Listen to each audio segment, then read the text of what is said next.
Kompetisi dan pameran fotografi DKI Jakarta diadakan kembali dengan tema Jakarta Baru. Total hadiah ratusan juta rupiah. Unggah foto-fotomu ke colorofjakarta.jakarta.go.id.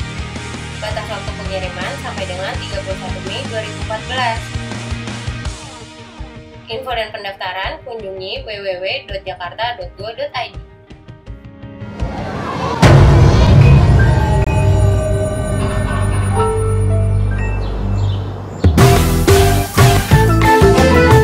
Jaga kebersihan. Hari gini buang sampah sembarangan. Udah tahu sampah biang masalah, buang sampah pada tempatnya lah. Iya ya, kalau bukan kita siapa lagi? Ayo kita buat Jakarta jadi bersih.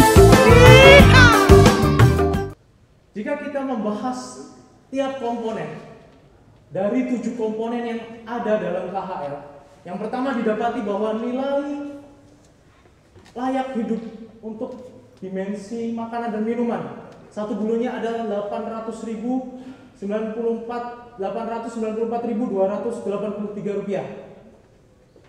Deputi Gubernur Provinsi DKI Jakarta dan Bupati Kepulauan Seribu. Kami persilakan untuk menuju meja penandatanganan.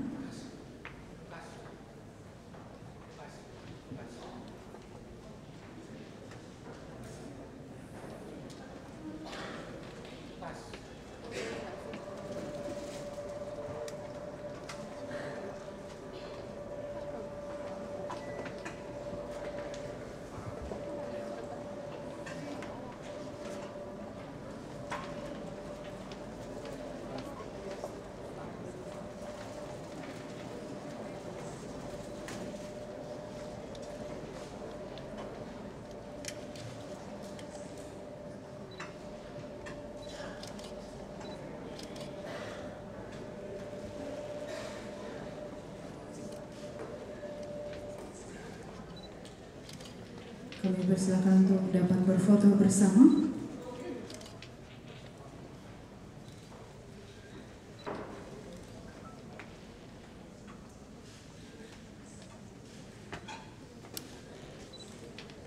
Terima kasih dan selanjutnya yang kami hormati Bapak Basuki Cahayapurnama, kami persilakan.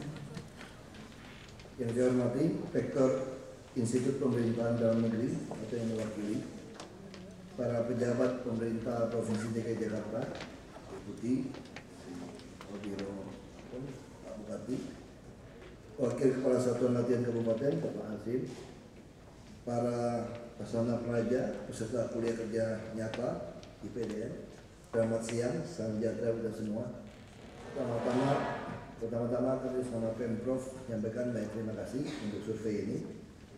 Jadi ini mungkin di seluruh Pemprov DKI inilah survei pertama mungkin soal KHL yang langsung dilakukan dari IPDN. Jadi langsung kami memang setiap kali menentukan UMP memang ada survei, tapi surveinya itu tiap bulan lalu dibagi di rata-rata. Jadi kalau saya perkirakan sekarang sekitar 2,6, ya harusnya seperti itu. Karena survei yang kita pakai UMP sekarang itu adalah survei 2013. Ini sudah dilakukan bulan Mei. Dan tiap bulan kan inflasi juga berbeda. Tapi bukan itu yang lebih penting. Yang lebih penting kami mau membagikan kesadaran. Ketika kita nanti dalam menentukan angka kemiskinan menggunakan kalori itu keterlaluan. Menggunakan kalori di Pulau Seribu ya kalori yang akan kita penuhi. Makanya ketika waktu diminta ada kuliah nyata di pulau, saya langsung titipkan, saya ingin digabung ini. Soal gross tadi indeks kebahagiaan gitu ya. Orang Indonesia mah bahagia melulu walaupun susah. Kenapa? Karena kita dari kecil diajarin nerimo. Kita tuh orang yang paling bisa nerima kondisi hidup kita. Kita dari kecil diajarin untuk selalu bersyukur atas apa yang kita punya. Makanya uang naik haji dikorup pun kita masih tetap nggak protes juga. Karena diajarin kalau jadi haji mabrur karena nggak boleh protes. Udah bayar mahal tidak di ring satu lagi posisinya.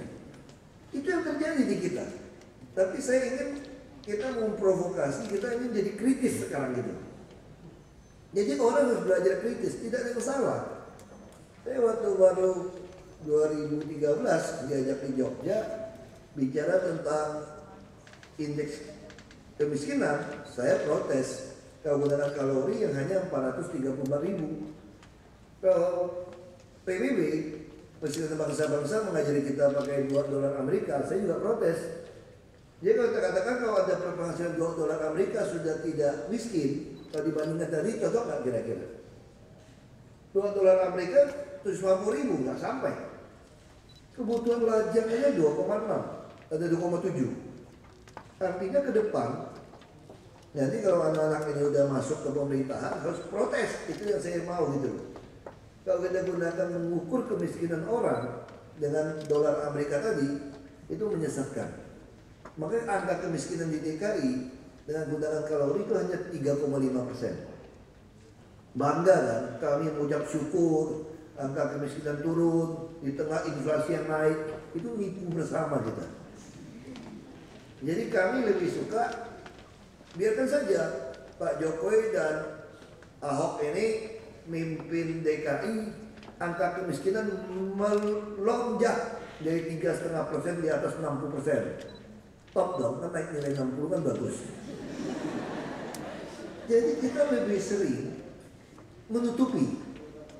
Nah, kami ingin memulai sesuatu yang baru. Kami sedang melakukan survei dari BPS. Tadi tunggu anggaran APBD perubahan. Kami harapkan 2015 kami sudah tahu persis kelurahan mana ada berapa persen penduduknya yang hidup di bawah garis kebutuhan hidup layak. Nah, alasannya apa, masalahnya apa, sehingga kita bisa mencari solusi atas masalah ini. Tidak mungkin ada solusi kalau tidak tahu ada masalahnya apa.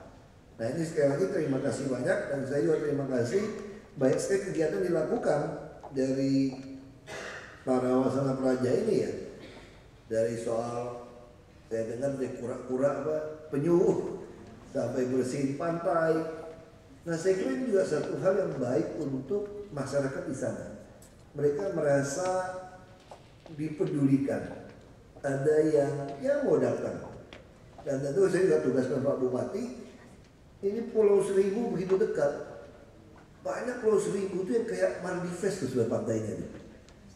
Masa sih ada bos partai sampai mesti terbang ke Maldives, nggak mau terbang ke Pulau Seribu aja naik kapal gitu kan.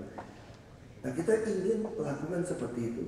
Nah, kami harapkan kita mempermudah investasi, termasuk saya tadi baru BBM kepada Dirjen Kementan, Pak Syukur, belum masuk atau lagi ke luar negeri atau kemana. Saya bilang coba Pulau Seribu bisa nggak bertumbuh sapi? Kata Pak Bupati bisa di Pulau Tidung kecil katanya. Nah, hal ini yang mau kita lakukan. Kalau nggak bisa pasal pindahin ke Pulau Belitung, dekat juga Belitung kan. Kalau saya langsung ke Belitung Timur kan nggak enak kan gitu kan.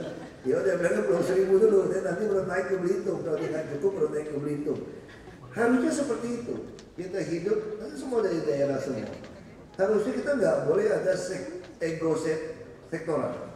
Kita harus berani katakan kita berbicara melawan negara lain di dalam era globalisasi. 2015 kita sudah akan masuk dalam perdagangan bebas Asia Tenggara. Karena itu ini begitu penting. Kalau kita masih bersaing di antara provinsi itu kita ngaco. Bersaing di antara elemen-elemen yang ada di negara kita ngaco. 2025 kita akan masuk ke bonus demografi, di mana angkatan kerja lebih baik daripada angkatan yang tidak kerja. Nah, kalau 10 tahun ini kita tidak menyiapkan bangsa kita dengan baik, adik-adik kalau saya menikah muda, anak-anak ini masuk ke pemerintah harus ingat 10 tahun ini menentukan nasib bangsa Indonesia. Kalau 2025 bonus demografi dengan SDM yang kaya, dengan sumber daya alam yang masih dikuasai asing atau yang tidak berimbang pembagiannya, yang berdasarkan keadilan sosial tidak tercapai, maka 2045 kita nggak mungkin jadi bangsa yang hebat. Tapi kalau dengan SDM yang baik, 10 tahun kita menyiapkan 2025 kerja 20 tahun, 2045 bangsa Indonesia jadi bangsa yang bisa masuk 4 atau 5 besar dunia. Jadi kalau kita gagal di 10 tahun ini, maka kita payah. Maka ini sangat ditentukan dari alumni-alumni IPDN ini sebetulnya juga mengambil bagian. Kalau mental kita bukan pelayan, bukan pamong, hanya pikiran mau kaya, kalau mau kaya jadi pengusaha, jangan jadi pamong. Ini jelas. Itu saya katakan tindakan yang sangat pengecut. Ingin kaya raya tapi malas kerja, malas disiplin, tidak bekerja keras, maunya manfaatkan kekuasaan meres orang, minta jatah. Ini tidak patut ada di seorang yang disumpah sebagai pamong. Nah, saya kira itu sekali lagi terima kasih. Kami sangat senang. Saya kira tidak ada yang mesti tutup ya. Saya yang tutup ini. Apa dari? Saya yang tutup ya. Dengan rahmat Tuhan Yang Maha Esa, maka kuliah kerja nyata Wasana Praja Institut Pemerintahan Dalam Negeri tahun 2014 secara resmi saya nyatakan ditutup. Selanjutnya berkenan kepada Bapak Wakil Gubernur Provinsi DKI Jakarta untuk tetap berada di tempat dan hadirin acara selanjutnya.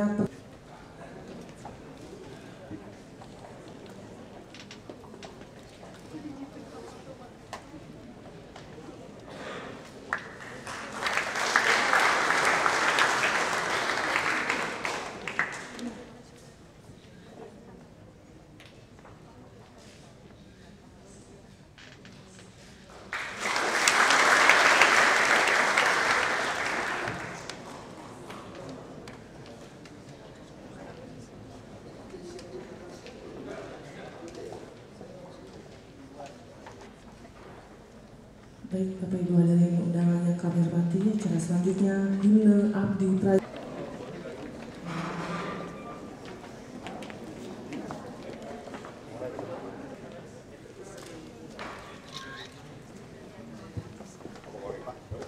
Itu kan mengenai Cukup. Makanya ini juga baik mendorong masyarakat untuk ngerti kalau ada investasi dari swasta bukan dipersulit, bukan ada hukum yang malakin gitu loh. Karena itu kan mendorong perekonomian. Ya kan, jadi sampai orang mau invest apa, resort apa bukan didukung, keamanan nggak dijaga, itu membuat orang nggak laku. Nah ini penting, jadi ada timbal balik, kita harapkan seperti itu. Ya mereka jadi pamong juga jadi ngerti konsep yang memang betul, masyarakat juga mulai terdidik nih, ini loh situasi kita ini loh. Gitu. Terkait yang 2000 Kita udah mau survei tahun ini, mungkin tunggu APBD perubahan, karena BPS ini selama ini survei itu hanya kalori kan. Survei $2 atau berapa. Nah saya ingin nanti tiap kelurahan itu kita udah selesai survei kelurahan yang rawan sosial udah punya, yang miskin udah punya. Nah tapi yang disurvei kelurahan A atau B, berapa sih orang yang hidup di bawah garis kebutuhan hidup layak. Ini lebih penting karena fakta harusnya orang kalau hidup di bawah kebutuhan hidup layak, kebutuhan hidup pasti miskin logikanya. Kalau Anda gunakan 2.500 kalori per hari, 43.000 udah lolos. Ya, itu yang saya nggak setuju. Nah berarti angka kemiskinan DKI itu hanya 3,5% karena gunakan kalori. Mungkin setelah nanti keluar tahun depan angka kemiskinan DKI bisa melonjak ini. Dari 60 mungkin 60% mungkin ya. Saya nggak tahu. Kalau sampai 60% mungkin politisi nggak suka. Masa dari 3,5 loncat ke 60, itu goblok banget gitu kan. Dan bahasanya yang presetin juga pinter kan. Standar yang dipakainya nggak disebutin. Yang digembar-gemborkan cuma angka miskinnya naik. Makanya saya bilang emang gue pikirin. Yang penting kita tahu persis masalahnya apa, di kelurahan mana, solusinya seperti apa. Standarnya berarti akan membuat tim sendiri Iya. atau gimana? Kita bikin versi sendiri aja, waktu itu bayar BPS sendiri, survei sendiri. Karena di pusat nggak ada data itu. Nah kita harapkan nanti seluruh Indonesia, jadi anak IPDN yang lulus ini akan teriak yang sama dong.